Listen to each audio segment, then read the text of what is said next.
जितना कर्जा आज़ादी के बाद 14 तक हुआ, उसका कई गुना कर्जा मोदी ने अकेले ने, बीजेपी सरकार ने, आरएसएस सरकार ने। तो भ्रष्टाचार में नंबर 1 सरकार है बीजेपी सरकार, इसमें कोई दो राय नहीं। एक हम बचपन में ऐड सुनते थे, वॉशिंग पाउडर निरमा,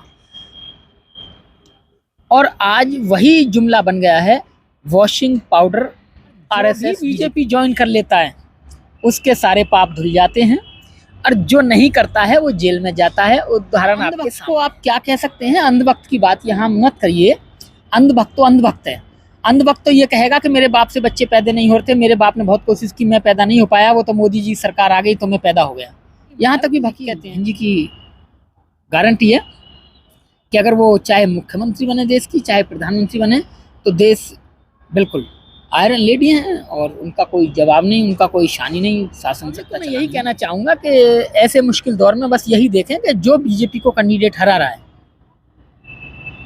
मेरी बात को इसको गौर से देखें, जो कैंडिडेट बीजेपी को टक्कर दे रहा है, चाहे किसी पार्टी का हो, आप अपने विवेक से उसको वोट करें।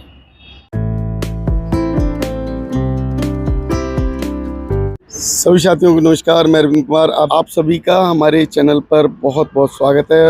हमारे साथ शशि भूषण जी हैं, बहुजन गायक, और अभी की जो चुनाव से संबंधित जो एक्टिविटी चल रही हैं, उन सब बातों पर हम शशि भूषण जी से चर्चा करेंगे। सर जय भीम। बहुत बहुत आभार आपका, और सभी को दर्शकों को जय भीम, नमो बुद्धाय।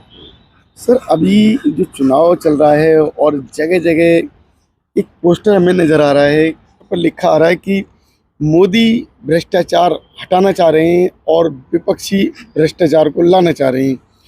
तो अभी इस बात से कितना आप सहमत हैं?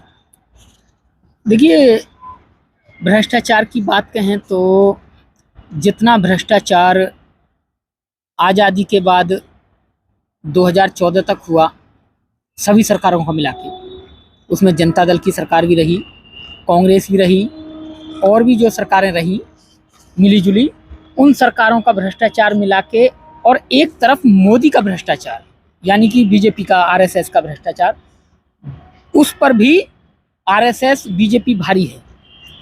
क्योंकि अभी इलेक्टोरल बॉन्ड जो बताया गया कि मोदी के पास इतना पैसा, बीजेपी सरकार को इतना पैसा जो दिया गया, वो कहाँ से आया, क्या है क्या नहीं, तो आप देख सकते हैं कि, और कर्जा देखिए देश का, जितना कर्जा आज़ादी के बाद 14 तक हुआ, उसका कई गुना कर्जा मोदी ने अकेले ने, बीजेपी सरकार ने, आरएसएस सरकार ने कर दिया।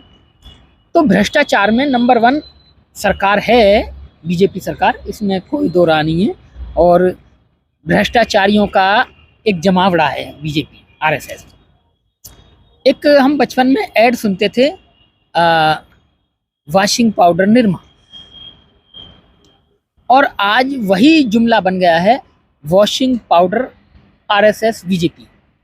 यानी कि जो भी अदर्स पार्टियां हैं, विपक्षी पार्टियां हैं, विपक्षी दल हैं, उन सब पर ईडी के छापे पड़ रहे हैं, और वो सबको घेरे में लाया जा रहा है, और जो भी बीजेपी ज्वाइन कर लेता है उसके सारे पाप धुल जाते हैं, और जो नहीं करता है वो जेल में जाता है। उदाहरण आपके सामने है। तो ये आपका जो एग्जाम्पल वॉशिंग पाउडर वाला है, क्या वो इस पे मोदी पे सत्य बैठता है क्या? देखिए, तानाशाही सरकार जब चलाई जाती है तो उसमें से यही होता है जो आज आरएसएस सरकार कर रही है। अच्छा, अभी एक पोस्टर जारी हो रहा है सोशल मीडिया पर जी, जिसमें मोदी जी के गले में जूतों की माला पहना के और उन्हें घुमाया जा रहा है, पुतले को जी, और वो जो वीडियो है वो म्यांमार का बताया जा रहा है। देखिए, वो वीडियो चाहे देश का है या विदेश का है, उससे कोई फर्क नहीं पड़ता है। पक्ष विपक्ष ये सारी चीज़ें करते रहते हैं। अगर कोई चीज़ किसी व्यक्ति को पसंद नहीं आ रही है, किसी पार्टी को पसंद नहीं आ रही है, तो वो उनके खिलाफ प्रदर्शन कर सकते हैं, चाहे वो राष्ट्रपति क्यों ना हो, चाहे वो प्रधानमंत्री क्यों ना हो, चाहे मुख्यमंत्री क्यों ना हो, एमएलए, सांसद, ग्राम पंचायत, कोई भी हो।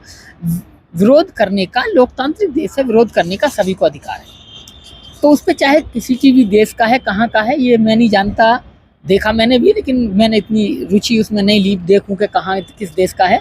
मैं इस बात से सहमत या असहमत नहीं हूं कि क्या हो रहा है क्या नहीं है, लेकिन ये तो चलता रहता है। जब कांग्रेस सरकार थी तो बीजेपी पुतले फूंकती थी इसी तरीके के।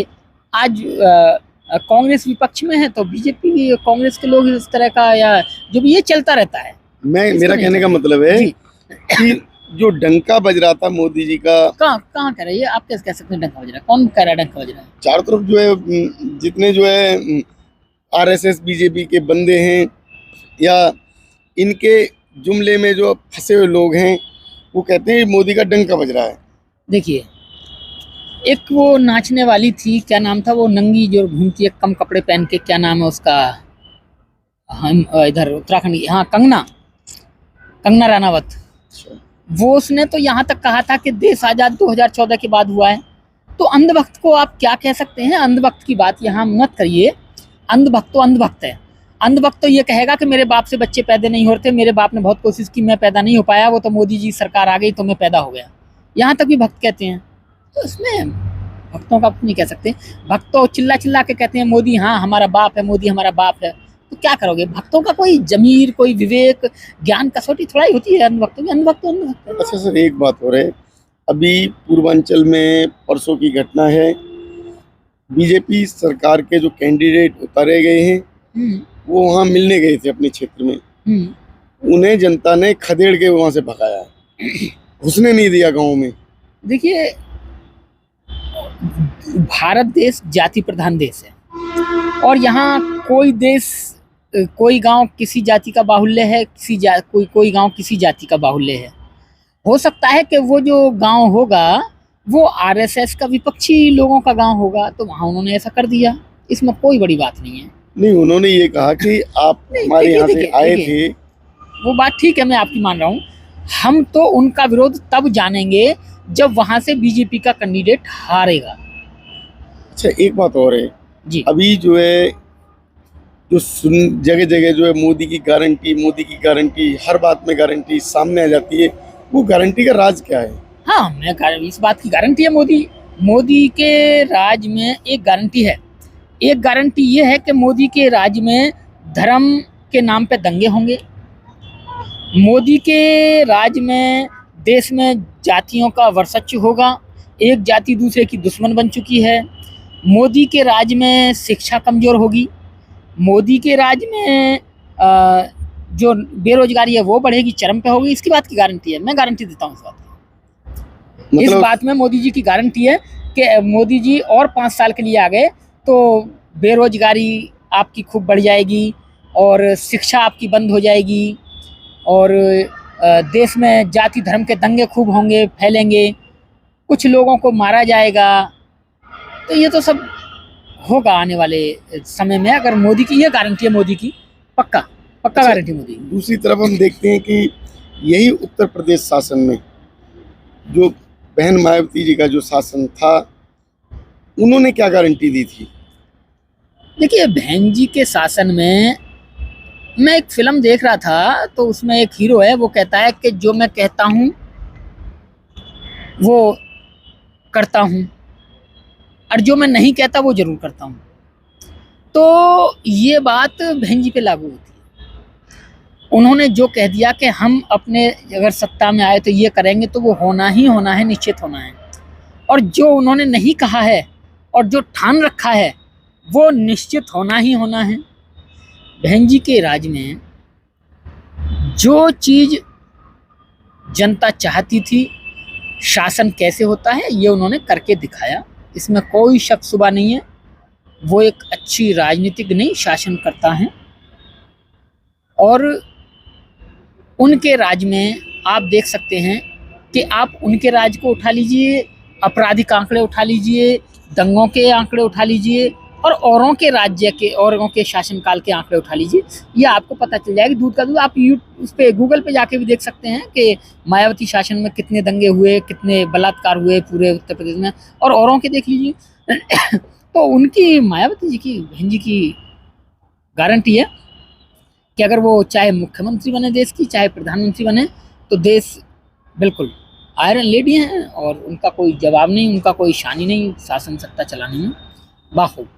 अच्छा, एक बात और है, बहन जी के शासनकाल में जो भी एमएलए एमपी जिन्होंने गलत किया था, उन्होंने पहले उसे बुलाया, अपने यहाँ खाना पीना खिलाया और फिर पुलिस को बुला के उसे अरेस्ट करा दिया। लेकिन इसका विरोध, ये देखिए, ये उन्होंने गलत किया। मैं इस बात को बिल्कुल कहूँगा, ये उन्होंने गलत किया। क्यों गलत कैसे किया? ये गलत ये किया, मैं आपको बताना चाहता हूँ। जिस व्यक्ति को लोगों ने चुना वो व्यक्ति आपराधिक है भी, तो लोगों ने फिर उसे चुना क्यों? उस समय नहीं था ना अपराधी। अगर वो बाद में भी बना है या क्या है, तो ये पुलिस का काम है, पुलिस उसे ढूंढती।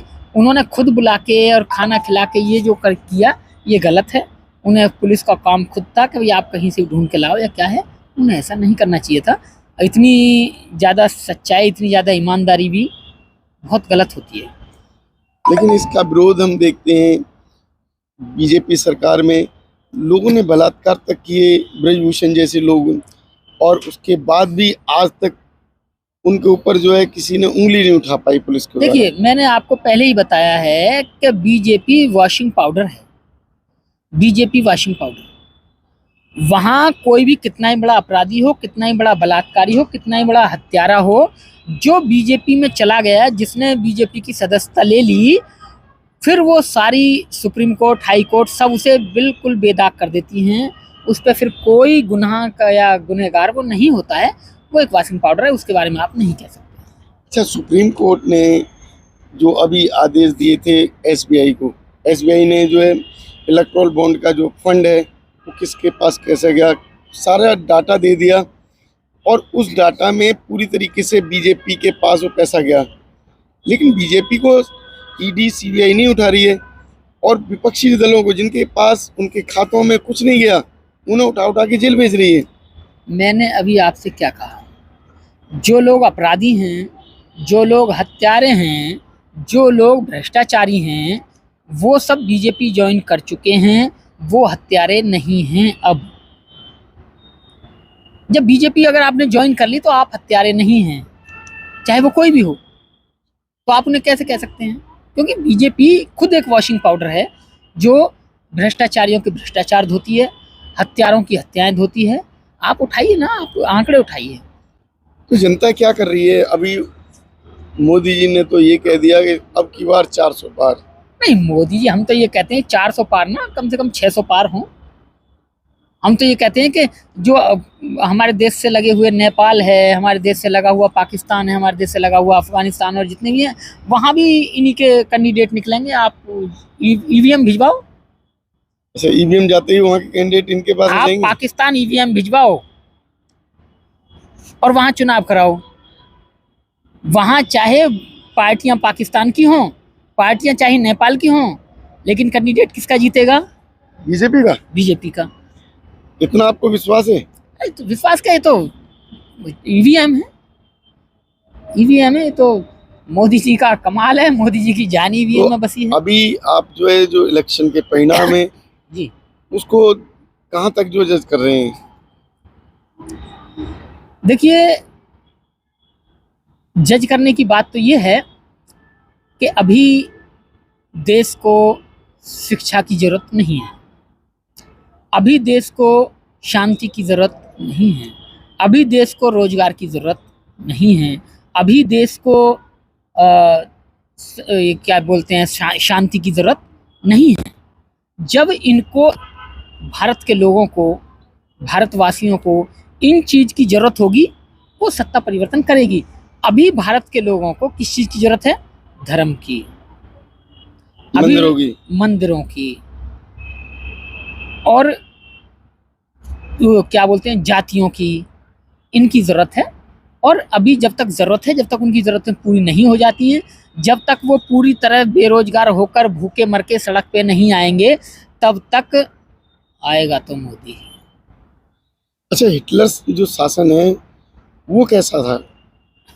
देखिए, हिटलर शासन में मैं पैदा नहीं हुआ, सुनी सुनाई ये बता सकता हूँ कि जब भी एक असफल राजा अपना सत्ता को बचाता है तो बीच में या सामने धर्म को आड़े करता है। और बीजेपी ने तो पहले ही कर रखा है, वो तो चली धर्म पे रही है। तो जब 85% लोग जो कि अम्बेडकरवादी हैं, कौन से 85%? SC ST OBC, कौन से 85 में आप जाति गिनाओ मुझे, कौन सी? जितनी भी जातियां हैं सभी जातियां इसका देखिए, लाभ ले रही हैं ना। बहुजन समाज एक कल्पना है आज के तौर पे। अच्छा, आज के दौर में बहुजन समाज एक कल्पना है। आपने कहा SC ST OBC, SC में बहुत सारी जातियां बीजेपी के साथ लगी हुई हैं, वो नहीं देती किसी को वोट, वो कहती हैं बीजेपी ही है। कौन सी जातियां मानते हो आप? नहीं, मुझसे मत गिनवाइए कौन सी जातियां हैं, बहुत सारी जातियां हैं, आप खुद जानते, खुद सर्वे करिए। OBC की बहुत सारी जातियां हैं जो खुद बीजेपी के जाते हैं। OBC की मैं बता सकता हूँ, जैसे गुजर हुए, नहीं गुजर थोड़ा सा फिर भी समझ, एक लोधे जाति होती है, अच्छा, OBC में आती है, और गलतीवश वो अपने आप को राजपूत भी कहते हैं, जबकि राजपूत अलग चीज़ है, लोधे अलग चीज़ है। वो उनका तो अपना सीधा कहना है कि मर जाएंगे, मिट जाएंगे, कुछ भी हो जाए, हम तो बीजेपी के हैं, बीजेपी के रहेंगे। तो आप 85% आज कल्पना है आज के दौर में। अच्छा, नाई तो जो आप आते हैं, उनको नहीं करें। नाई किस कैटेगरी में आते हैं? नाई भी OBC में आते हैं, नाई भी OBC में आते हैं, लेकिन वो भी बीजेपी में है, पूरी तरह बीजेपी में है। आज आप बहुजन समाज की बात करेंगे तो बहुजन समाज आज कल्पना है, और सब SC ST OBC के लोग सब बीजेपी में हैं। बस एक दो जातियां हैं, जैसे OBC में अगर जाएं तो यादवों की अपनी पार्टी है, और SC में जाए तो जाटव चमारों की अपनी एक पार्टी है।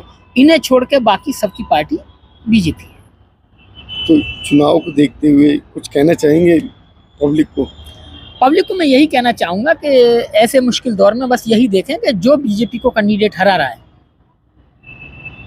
मेरी बात को इसको गौर से देखें, जो कैंडिडेट बीजेपी को टक्कर दे रहा है, चाहे किसी पार्टी का हो, आप अपने विवेक से उसको वोट करें। आपके पास विवेक है, ज्ञान है, मुझसे ज़्यादा समझदार हैं, आप उसको वोट करें। तो साथियों, आपके बचने का यही एक तरीका है, आपके इस बच्चों के भविष्य को बचाने का यही एक तरीका है कि किसी भी तरीके से आप बीजेपी के हराने वाले कैंडिडेट का साथ दें और बीजेपी मुक्त भारत करें। साथियों, शशि भूषण जी जो कि मिशन को चलाते हैं, देश के कोने कोने में घूमते हैं, लोगों से मिलते हैं, उनकी विचारधारा को पहचानते हैं, उस सब को देखते हुए जो इन्होंने कहा है, जो भी बात कही उस बात पर गौर करते हुए आप इलेक्शन को महत्व दें और अपने वोट का महत्व समझें। इसी के साथ नमस्कार, जय भीम, जय भारत।